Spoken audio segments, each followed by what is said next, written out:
나는 시장주의자이다. 이재형. 1. 나의 패친들은 진보적 성향을 가진 분들이 대부분이다. 그래서인지 많은 분들이 시장주의에 대해 거부감을 나타내고 그분들이 쓴 글 중에서는 시장주의자를 비난하는 내용을 적지 않게 발견한다. 그렇지만 나는 시장주의자이다. 연구자로서 40년이 넘는 생활 중 23 정도를 공정거래, 재벌 문제, 기업 지배구조, 규제개혁 등의 분야에 관해 연구하였다. 그렇기 때문에 시장주의자가 되지 않을 수 없다. 패친들이 시장주의자들에게 거부감을 보이는 것은 상당 부분 시장주의자가 혹은 경쟁 시스템에 대한 오해에서 비롯된 것이라 생각한다. 그들이 생각하는 시장주의자란 오직 경쟁 만능, 자유방임, 효율지상주의를 금과 옥조로 여기는 사람이라고 생각하는 듯하다. 그것은 아니다. 시장주의자라 하는 사람 가운데서도 다양한 스펙트럼이 있으며 그 속에는 가짜 시장주의자들이 스스로를 시장주의자란 우기는 경우도 적지 않게 발견한다. 3. 어떤 국가, 어떤 경제체제라도 두 가지의 경제 목표를 추구한다. 하나는 효율성 이피션시이며 다른 하나는 형평 에고티이다. 여기에는 어떤 예외도 없다. 우리나라도 북한도 미국도 중국도 마찬가지이다. 모두들 효율성과 형평성을 추구한다.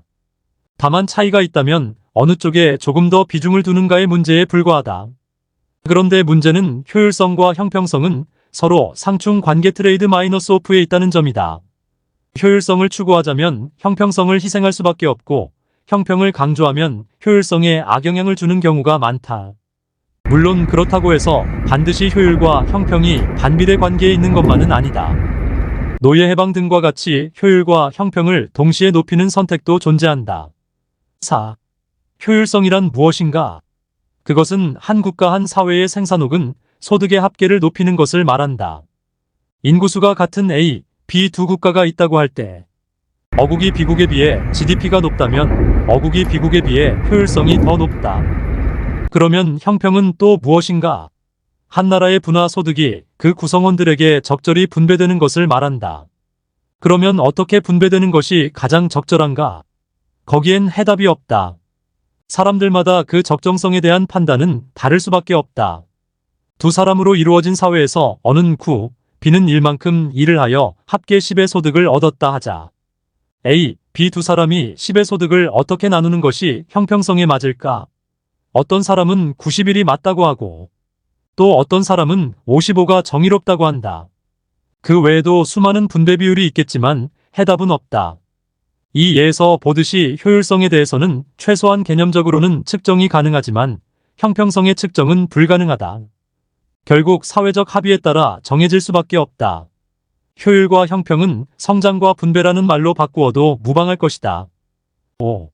자본주의 경제체제 혹은 시장경제체제에서는 효율성을 달성하는 가장 효과적인 방법은 시장 혹은 시장 기능이다. 이것은 수학적으로 증명되는 논리로서 어떤 이의도 있을 수 없다.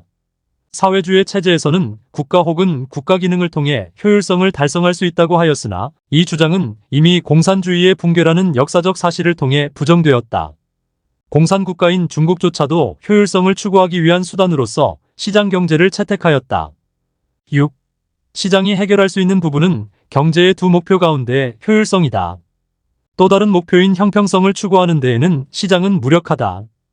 그러므로 형평의 문제를 해결하기 위해서는 정부가 나서야 한다. 그렇다고 해서 모든 형평의 문제를 반드시 정부가 모두 담당해야 하는 것은 아니다. 형평을 위한 정책 수단의 채택에 있어 부분적으로 시장 기능을 도입할 수 있다. 요양시설의 공급에 있어 민간의 참여 확대 등이 그런 예에 속할 것이다. 시장주의자라고 해서 형평의 추구를 위한 정부의 역할을 부정하는 것은 아니다. 국민 경제에 있어 형평성 역시 아주 중요한 목표이며 그것은 정부가 담당하여야 할 일이다. 다만 효율성을 위해서는 시장이 중시되어야 하며 형평을 위한 정책 추구에 있어서도 시장 기능이라 활용될 여지는 많다고 생각한다. 7. 시장은 어떻게 효율성의 문제를 해결하는가? 그것은 시장 기능, 즉 경쟁에 의해서다. 시장은 경쟁 기능이 효율적으로 작동할 때 비로소 효율성을 가져올 수 있다. 경쟁 기능이 작동하지 못하는 시장은 죽은 시장이다. 죽은 시장은 바로 경제의 비효율성으로 연결된다. 그렇기 때문에 활력 있고 효율적인 경제를 유지하기 위해서는 건강한 시장, 살아있는 시장을 만들어 나가야 한다. 건강한 시장, 살아있는 시장이란 경쟁이 활발히 이루어지는 시장을 말한다. 그런데 시장에서의 활발한 경쟁을 위협하는 요소는 너무나 많다. 사기, 거짓 등의 기만 행위에서 시작하여 독점, 담합 등 수많은 시장 교란 요인이 시장을 위협한다. 국가는 이러한 위협으로부터 시장을 보호하기 위해 수많은 제도를 갖추어 놓고 있다. 공정거래제도를 비롯하여 자본시장 관련법, 금융감독제도, 지적재산권제도, 공업규격제도 등등 경제정책 내지는 제도의 거의 절반이 넓은 의미에서 시장을 보호하기 위한 제도라 할 수 있다. 8. 시장주의자가 가운데에는 두 가지 유형이 있다. 이들은 자유로운 시장이 무엇보다 중요하다는 사실에는 의견을 같이 하지만 어떻게 자유로운 시장을 지킬 것인가 하는 점에서 생각이 갈린다. 첫 번째 유형은 시장이란 수많은 요인으로부터 위협받고 있으므로 시장을 보호하기 위한 제도가 필요하며 이를 위한 정부의 역할이 중요하다고 한다. 미국 민주당 주류의 시각이다. 이와 반대로 다른 한 유형은 시장은 스스로 자정 기능과 방어 기능을 갖추고 있기 때문에 정부의 개입이 필요 없다는 시각이다. 이들은 리버럴리스트라 불리기도 한다. 미국 공화당의 전통적 입장이다. 9.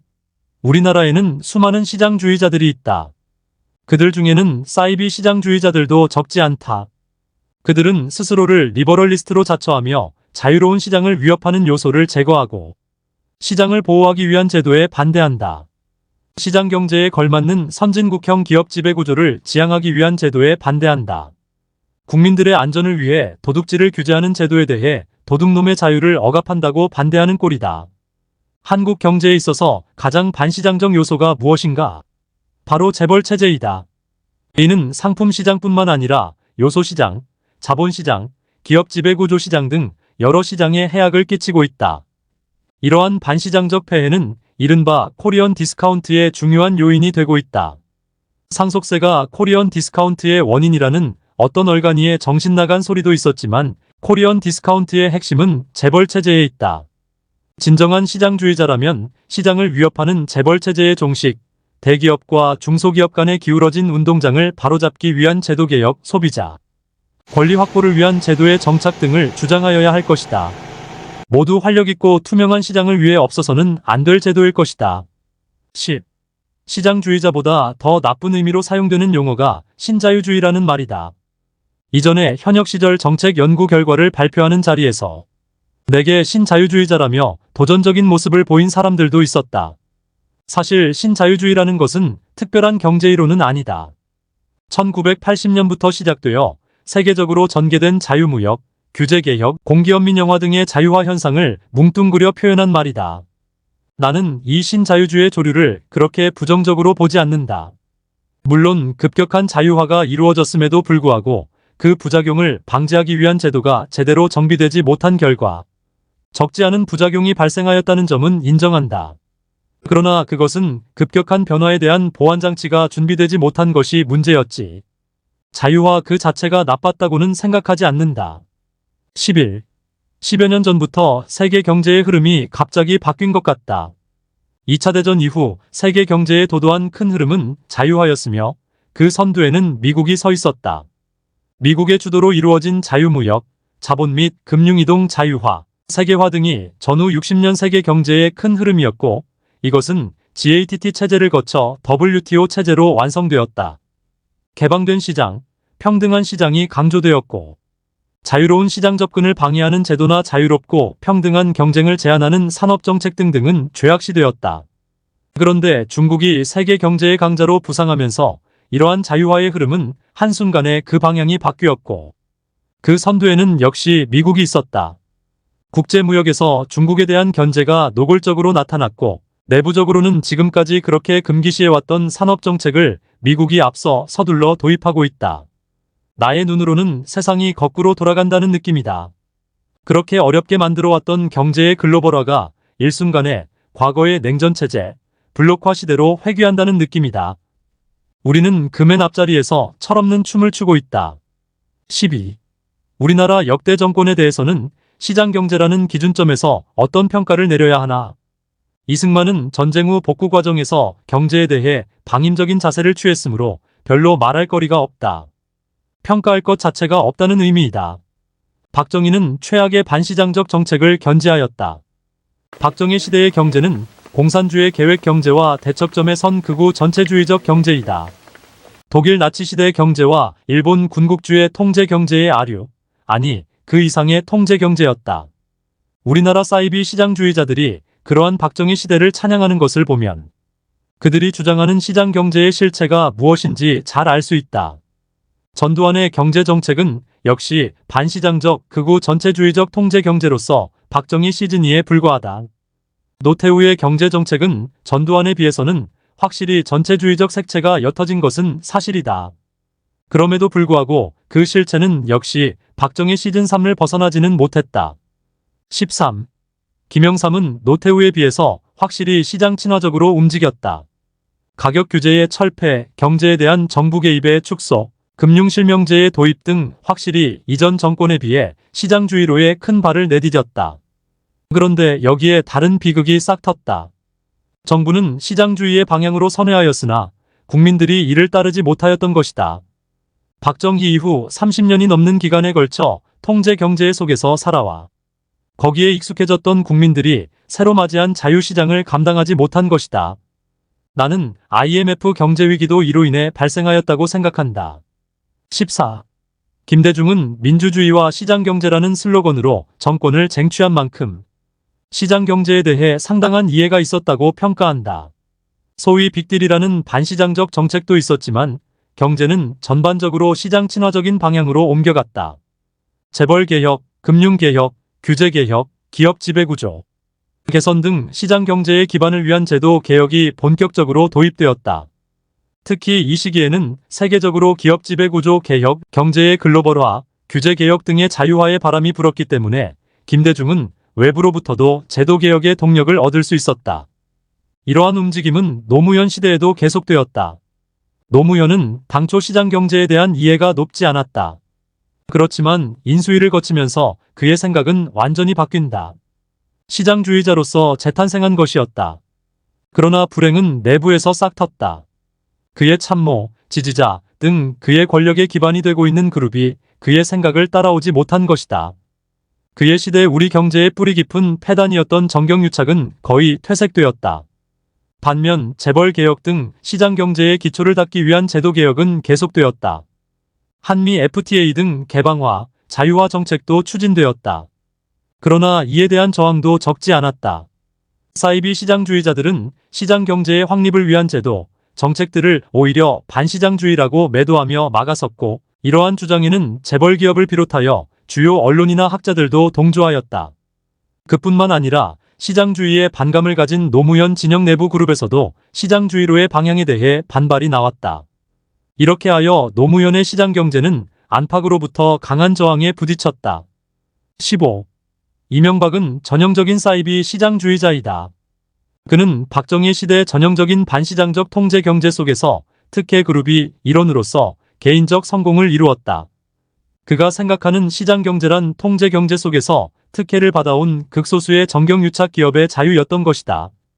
김영삼으로부터 지금까지 하나씩 어렵게 쌓아왔던 시장경제를 위한 제도적 인프라가 조금씩 허물어지는 현상도 나타났다. 박근혜는 경제민주주의를 기치로 정권을 잡았지만 그에 대한 이해는 전혀 없었다. 경제민주화의 실체와 내용이 무엇인지 제시하지도 못하였고 그녀 스스로도 그것이 무슨 뜻인지도 몰랐다. 그냥 갈팡질팡하다가 끝이 나버렸다. 16. 문재인도 시장경제에 대한 이해는 그다지 깊지 않았던 것으로 생각한다. 이성적 판단보다는 연민이 앞서는 스타일이었던 것 같다. 그는 기본적으로 아주 착한 사람이지만 결단력과 뚝심은 조금 부족하지 않았나 생각한다. 게다가 그의 개혁정책을 돕는 참모들이 현실 정책에 대한 이해가 부족했다. 그들은 사회운동가로서는 훌륭한 사람이었지만 정책 참모로서는 한계가 있었다. 주축이 되었던 두 참모가 스캔들로 꺾이면서 개혁의 동력도 사라져버렸다. 이후는 직업 관료들의 세상이 되어버렸다. 정권 후반부에 닥친 코로나 사태로 제도개혁에 대한 이슈는 사라져버렸다. 17. 윤석열은 시장경제에 전혀 이해가 없는 사이비 시장주의자이다. 그는 프리드만의 책을 읽고 감명을 받았다고 했다. 프리드만은 앞에서 설명한 두 번째 유형의 시장주의자로서 그는 시장은 자정 기능 및 스스로의 회복 및 방어 기능을 갖고 있기 때문에 시장을 보호하기 위한 정부의 제도는 필요 없다고 주장한다. 시장을 보호하기 위한 정부의 개입이 오히려 시장을 위험에 빠뜨릴 위험이 있다고 경고한다. 그렇기 때문에 시장에 대한 정부의 개입을 최소화하여야 한다고 주장한다. 프리드만은 세계적인 경제학자이다. 수많은 경제학자들이 그의 이론을 따르고 있다. 미국 정부도 그의 의견에 귀를 기울인다. 그렇다고 해서 미국 정부가 그의 주장만큼 시장에 대한 정부의 개입을 줄이는 것은 아니다. 얼마 전 금리의 예대 차이가 너무 크다는 여론이 나오자 금감원장은 은행장들을 소집하여 대출금리 인하를 압박한다. 윤석열은 엑스포 유치 실패를 변명하기 위해 재벌회장들을 병풍으로 이용한다. 전형적인 반시장적 작태이다. 정부 보조금 하부 할인으로 875원이 된 대파를 적절한 가격이라고 한다. 프리드만에 들었으면 통탄할 말이다. 자괴감으로 자신의 책을 찢어버리고 싶은 심정이었을 것이다. 윤석열은 박정희의 전체주의적 통제경제를 시장경제로 이해하고 있는 얼간이다. 18. 나는 나야말로 진짜 시장주의자라 생각한다. 옛날 신자유주의가 세계 경제를 지배하던 시절이 몇 가지 부작용은 있었지만 지금의 블록화되어가는 세계 경제 질서에 비해서는 훨씬 나았다고 생각한다. 우리 경제도 더욱 시장이 중시되는 방향으로 바뀌어졌으면 좋겠다. 그리고 사이비 시장주의자들이 없어졌으면 좋겠다. 마지막으로 패친분들이 시장경제, 시장주의자들에게 대한 인식을 바꾸었으면 좋겠다.